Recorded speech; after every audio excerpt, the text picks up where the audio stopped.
Isang mapayapang hapon Pilipinas. Ito po ang inyong balerina ng bayan, Lisa Macuja Elizalde, na bumabati sa lahat ng nakikinig sa DZRH Radio at sa mga nanonood sa DZRH TV, lalo na sa ating mga kasamahang alagad ng sining at kultura sa buong bansa.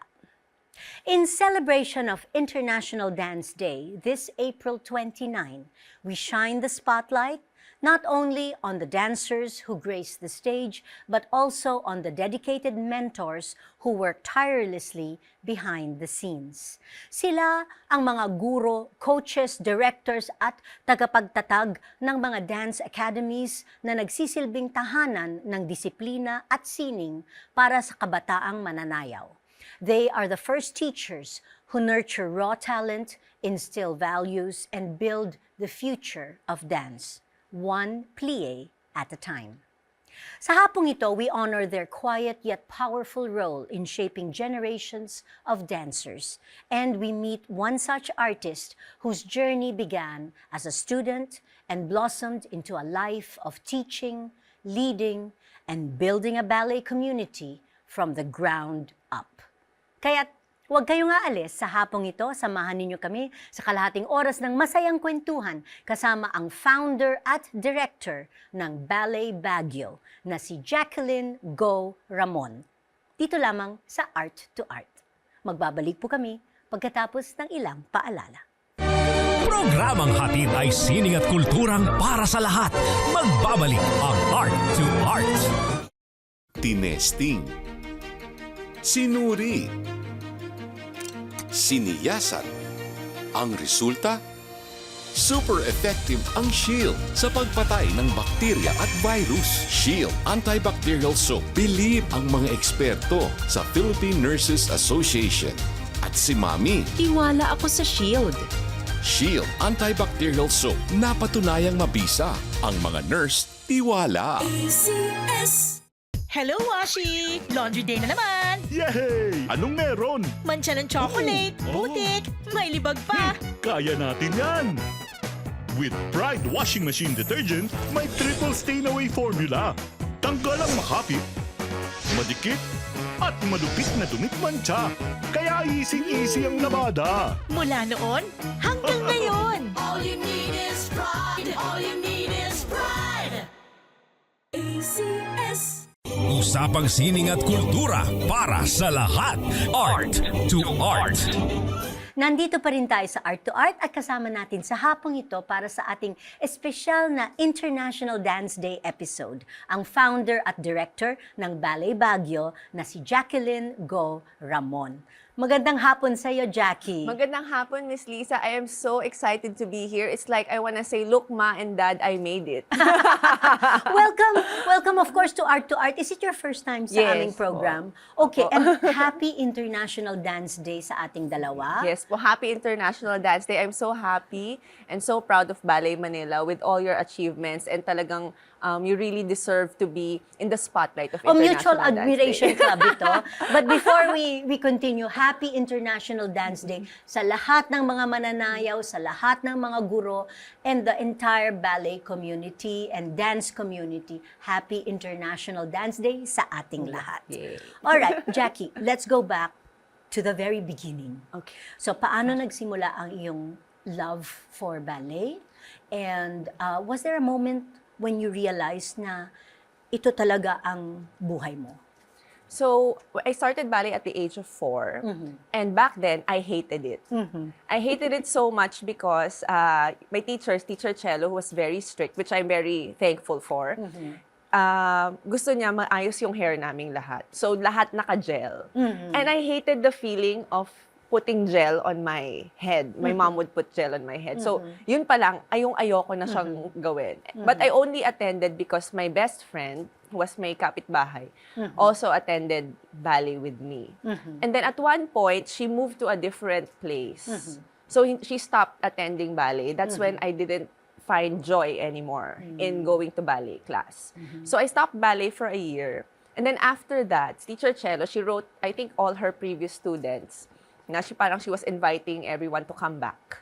And then, when she invited me to come back, nakita ko yung mga classmate ko, lahat sila na-promote na sa next level. Tapos, ay, ba't ako naiwan? So, parang sila rin yung mga ballet friends ko na parang, that's when I started being passionate about ballet. That's when I started looking at the value of ballet.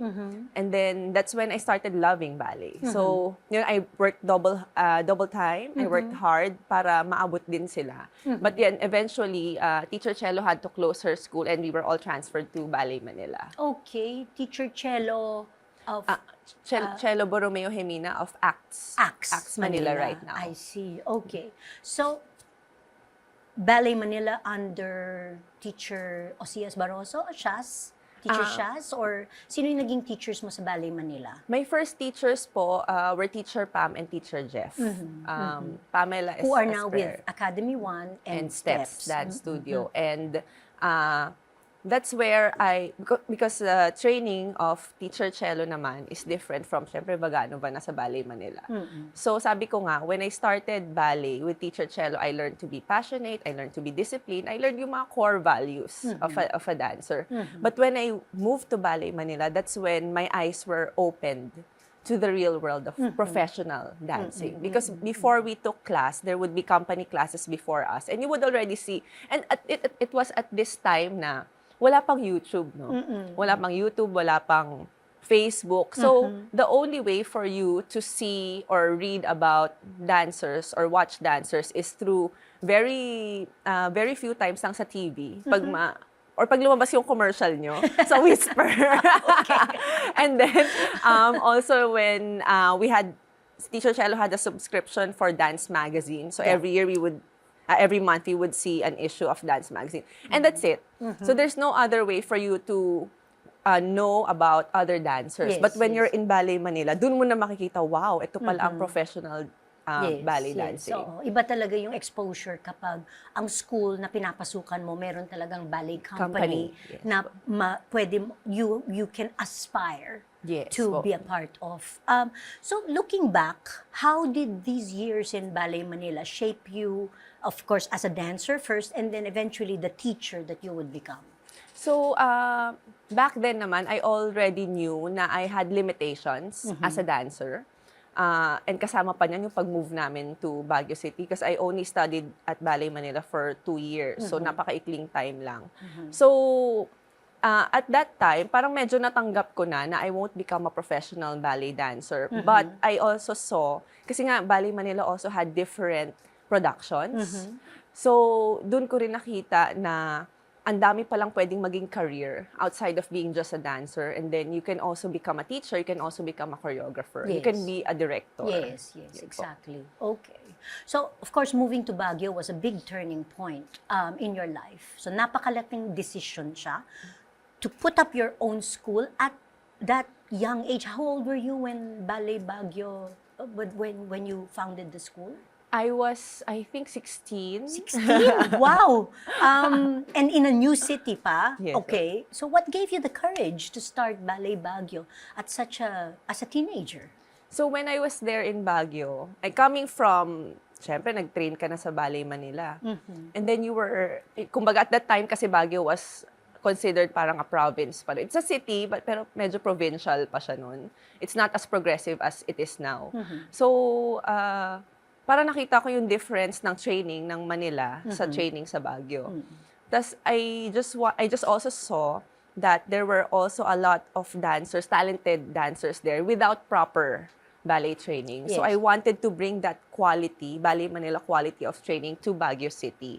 And, at that time then, I think you can speak for this din, no, Miss Lisa, na with all success ng any artist, it's all because of the parent. And my parents were really the ones who pushed me and who really supported me. Because I remember, even kasi my husband and I, pag nag-uusap kami, iniisip namin si Taylor Swift, si Ariana Grande. Sana ano yung meron sa kanila in common? Makita mo sa mga documentary, andun parati yung parents nila behind them. So as with you din po, with Tita Sue and Tito Ses, who are until now who are still there with every performance, kahit even if you're no longer dancing, if you have a premiere or Ballet Manila has a premiere, they're always there pa rin. That's true. And of course, alam natin na hindi madaling magtayo ng ballet school, lalo na sa probinsya. So what were some of the earliest challenges that you faced building Ballet Baguio from the ground up? So one of the challenges was no connections. No connections, no funds. So hindi mo rin alam kung saan ka magtatayo ng school, sinong first students mo. We started with only four students, and for a while it was like that. So sometimes dalawa lang sila, isa lang sila.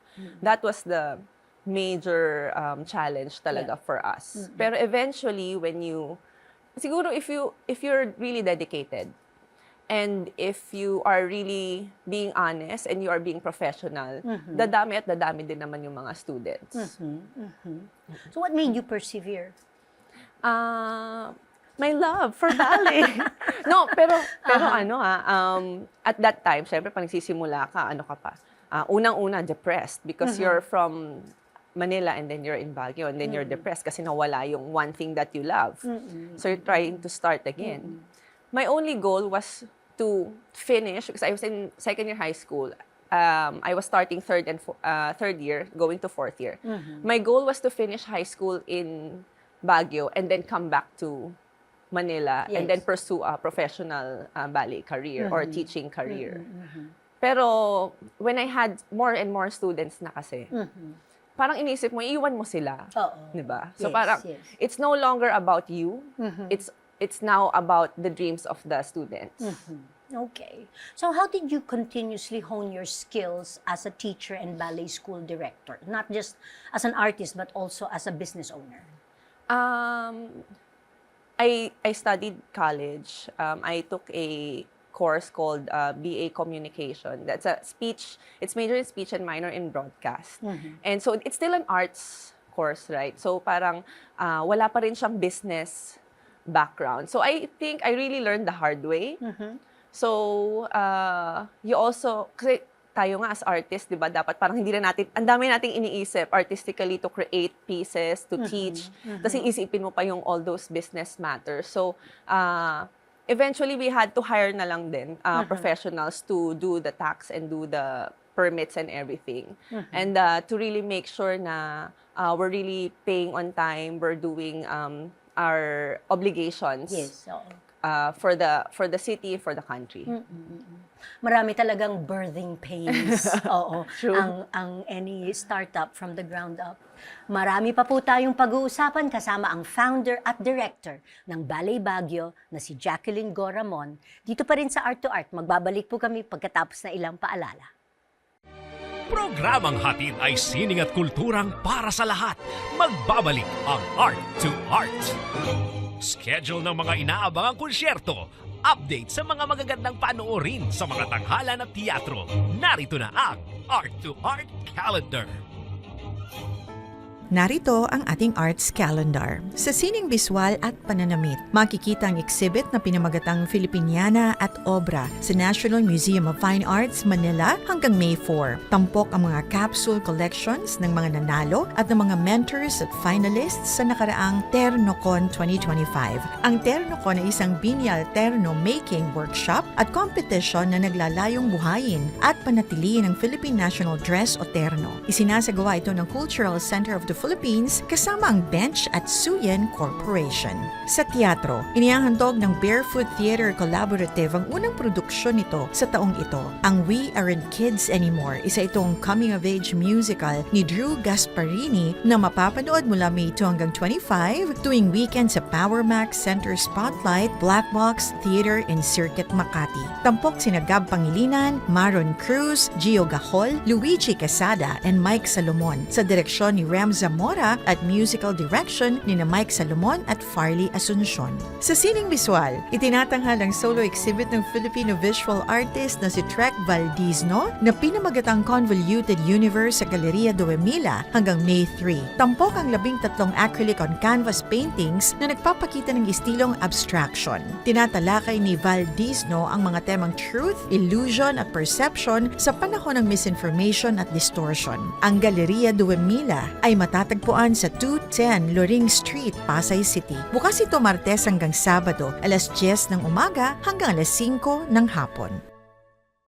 Tinesting, sinuri, siniyasan. Ang resulta? Super effective ang Shield sa pagpatay ng bakterya at virus. Shield Antibacterial Soap. Believe ang mga eksperto sa Philippine Nurses Association. At si Mami, Tiwala ako sa Shield. Shield Antibacterial Soap. Napatunayang mabisa. Ang mga nurse, tiwala. Hello, Washi! Laundry day na naman! Yay! Anong meron? Mancha ng chocolate, putik, may libag pa! Kaya natin yan! With Pride Washing Machine Detergent, may triple stain-away formula. Tanggal ang makapit, madikit, at madupit na dumit-mancha. Kaya easy-easy ang labada. Mula noon hanggang ngayon! All you need is pride. All you need is pride. ACS. Usapang sining at kultura para sa lahat. Art to Art.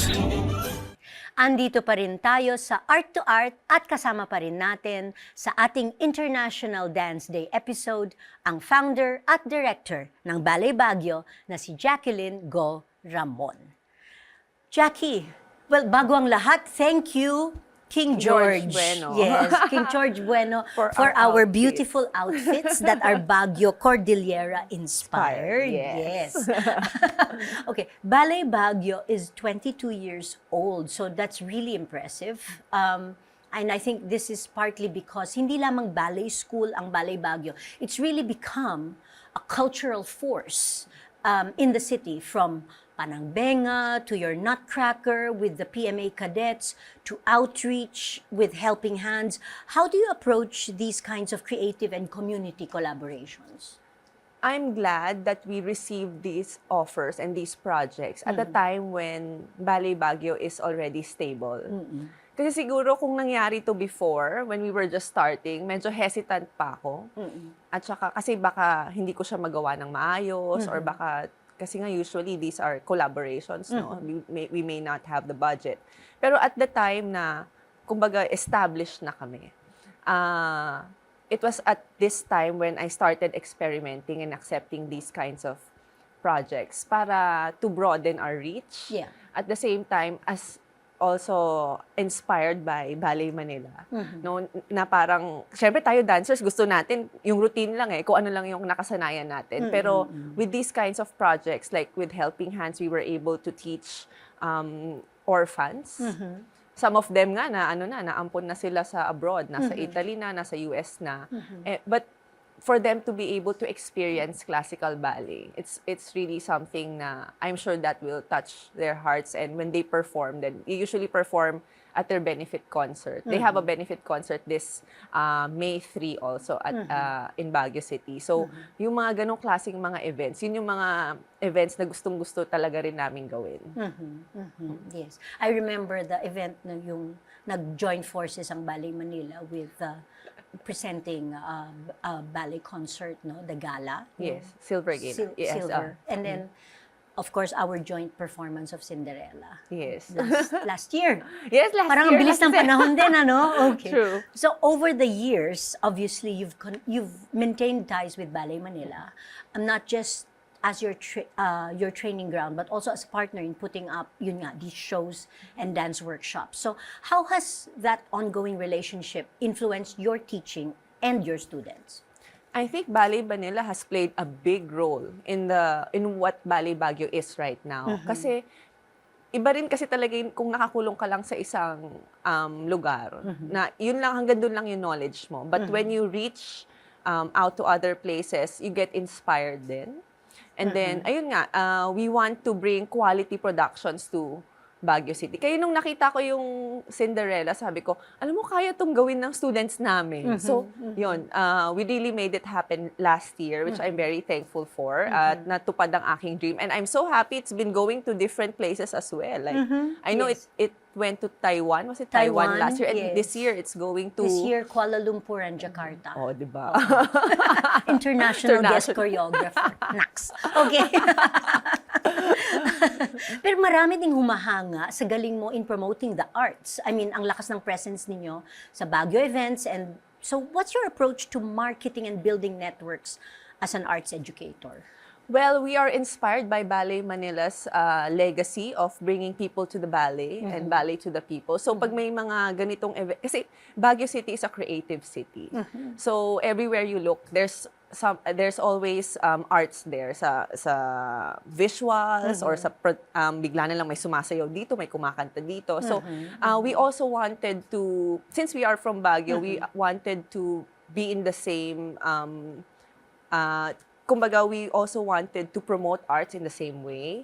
Yeah. And we also want to bring people to the ballet and ballet to the people as well. And yun, every year we have a show at SM, which is a very public place na walang tickets. And it's parang we can opt not to do a public show and we can just do theater shows, diba? Pero we really wanted to reach out to the people. And then, minsan may mga nag-e-enroll sa amin kasi sabihin nila, nakita namin kayo nag-perform sa SM. Yes, Yun. yes. Oo.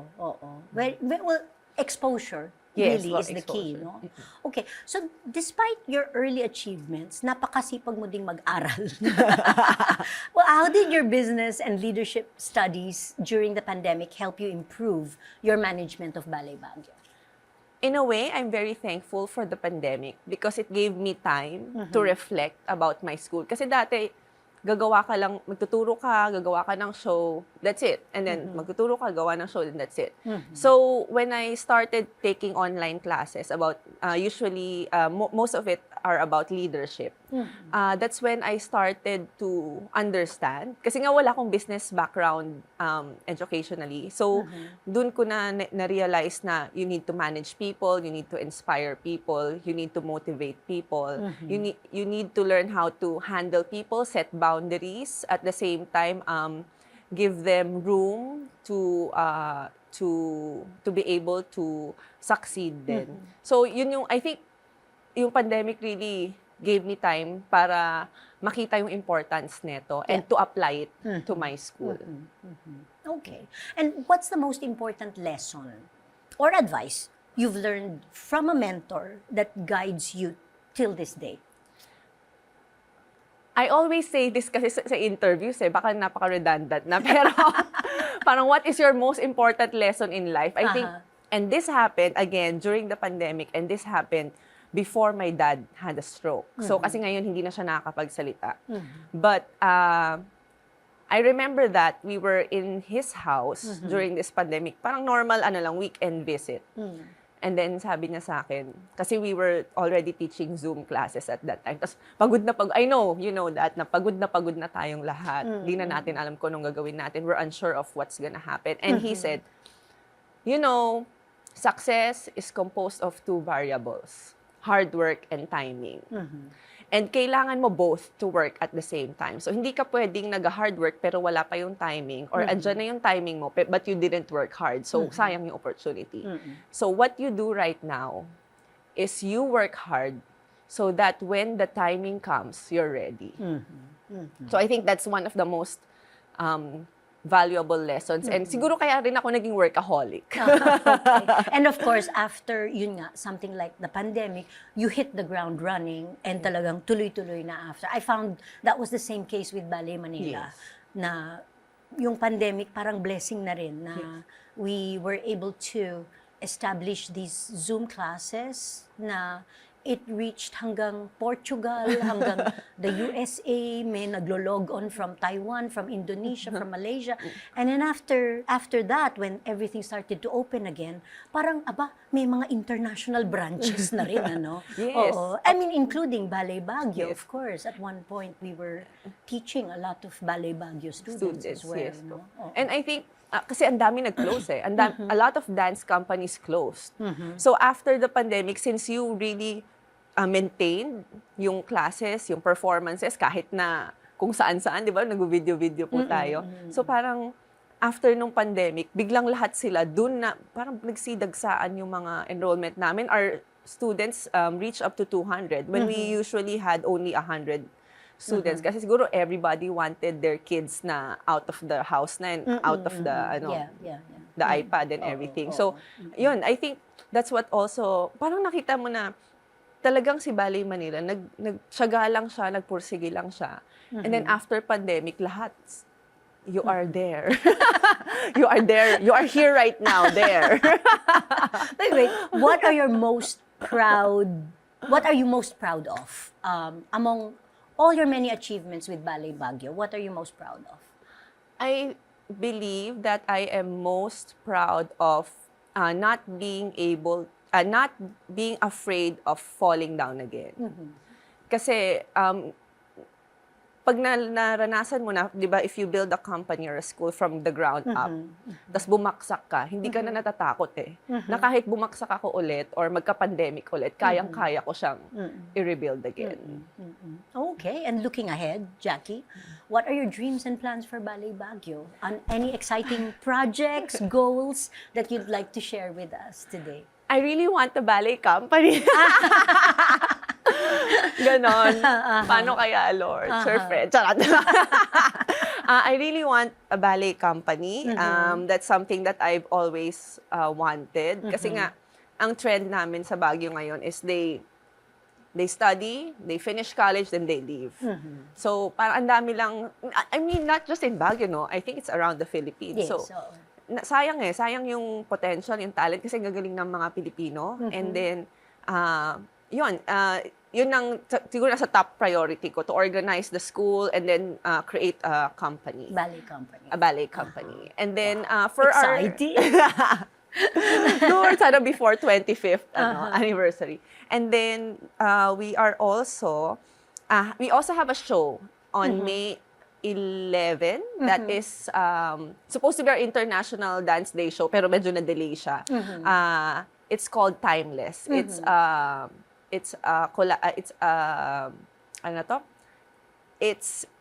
a variety of mga old music na ipa-perform ng mga, parang mga 70s, 80s, 90s, gano'n. So parang for a change lang, para matuwa naman yung mga parents at mga lola.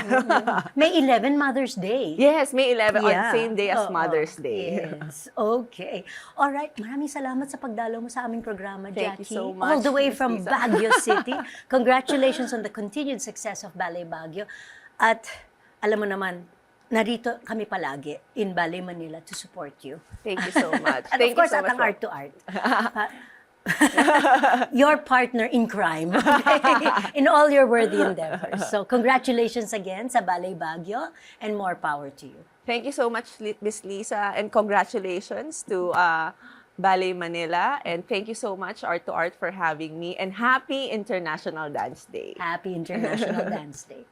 Hanggang sa susunod na linggo, samahan ninyo kami ulit dito sa Art to Art, kung saan ang usapang sining at kultura ay para sa lahat. Ito po ang inyong balerina ng bayan, Lisa Macuja Elizalde, nagpupugay sa artistang Pilipino.